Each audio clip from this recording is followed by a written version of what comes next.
In this demonstration, we're going to go over some of the basic organizational features of your TCDSB Google Drive.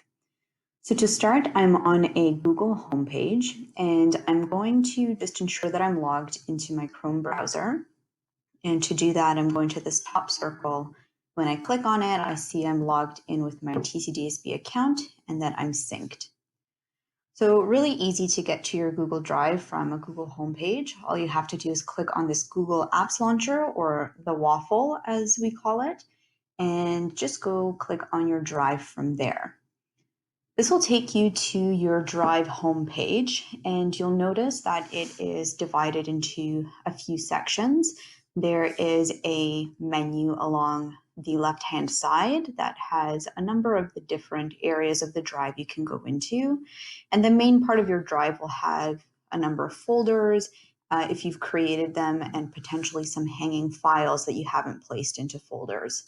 So just before we go into some of the different sections of the drive, why would you want to use your TCDSB Google Drive? There are some really great things about using your drive. So first of all, you have unlimited storage in a TCDSB Google Drive. So that means whether you are in kindergarten or grade 7 or grade 9, as long as you're a TCDSB student, you won't run out of space in your drive. You will have that unlimited storage as long as you're a student with us in the TCDSB.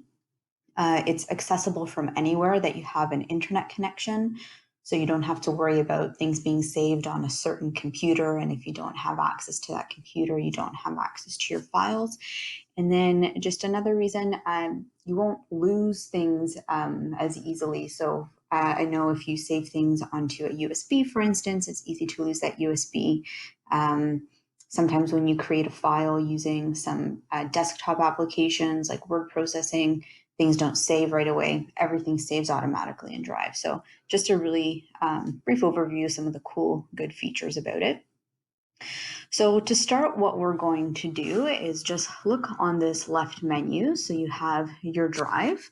Another important area of your Drive is the Shared With Me area, and anybody who shares something with you into your Drive, that would be located there. And then you also have a starred area, which is like a favorites area, and your trash. So let's go ahead and get started with how to create a folder. So to do that, we encourage you to go to the New button on the top left side. And from here, you can create a folder. You can upload files and folders. You can create new docs, slides, and even more. But we're going to go ahead and create a folder. And let's call this folder your grade 8 backpack. So this is something you could do when you're going into the new school year. You can click create, and here is my grade 8 backpack. If I want, there are some cool organizational features with this too. If I right click on my grade 8 backpack, I have a number of options. So you can always rename it. You can share it with your teacher, for instance. What I'm going to do, I'm actually going to change the color. And so this is, for me, a great organizational feature because if I'm a visual learner, I know that if I need to access a certain type of file and it's important to me, or a folder, I can actually color it a certain color to draw my attention to it. So I'm going to go ahead and click on my grade 8 backpack to open it. And you might have a number of different folders here that you can create. So we can go into new, create a folder, and we can do subjects. Maybe you'll have another one for photos if you take during the school year. So I can create my subjects folder. And then if I want, I can go into my subjects folder and then actually create one for each of the subjects that I'm taking. So I can go ahead and create like language arts.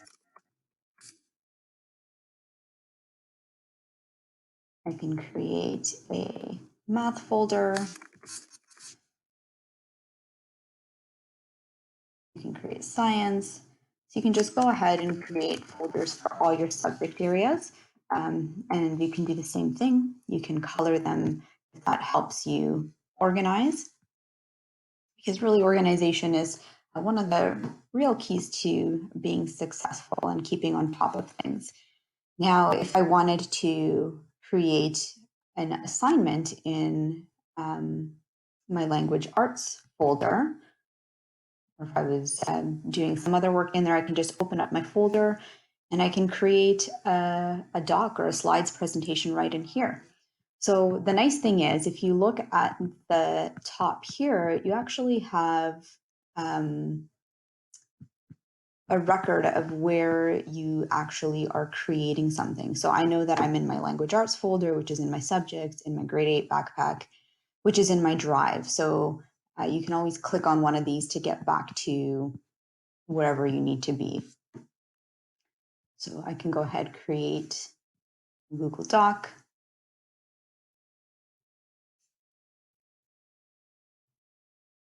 And maybe I'm doing some journal entries or something like that. So I can just title this journal entries. And this is auto saving. So if I were to close it by mistake, there it is in my language arts folder. So I don't have to worry about losing that. Okay, so the other thing that we'll look at, we'll go back into our drive.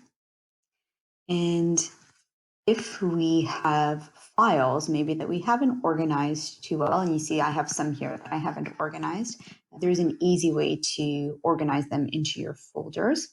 So all I have to do is actually just click on a file and I can drag it into the appropriate folder.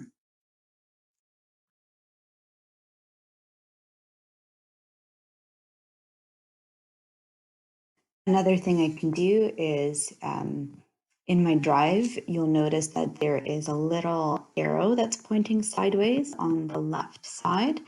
So I can actually drop that down and it gives me a whole list of my folders. So if I want to actually put a file into a specific area of my drive, I can actually, anytime there's an arrow, I can try to drop this down. And so maybe I want this highlights one to be in my subjects. And then the final way you can organize your files is actually just to right click on a file and you can move it. So when you click move to, you're going to be able to click on a number of different folders and then put it wherever you like. If there's a file that you don't need anymore, you can just easily delete it. So again, you can right click and then click on the trash, or you can just drag it to your trash. And then the final thing we'll just look at briefly as a key feature of your drive is if you want to share a document, you can go ahead, right click on it, and you can share it. And then here is where you would put in the TCDSB Google ID, say of your teacher, if this is an assignment or some sort of document that you're sharing with your teacher. So I might put in my teacher here and share that document with her. So that's just some basic information about working in your drive. And there are a lot of other features, a lot of different settings too, but that should give you at least a little bit of a start into organizing your work through your drive.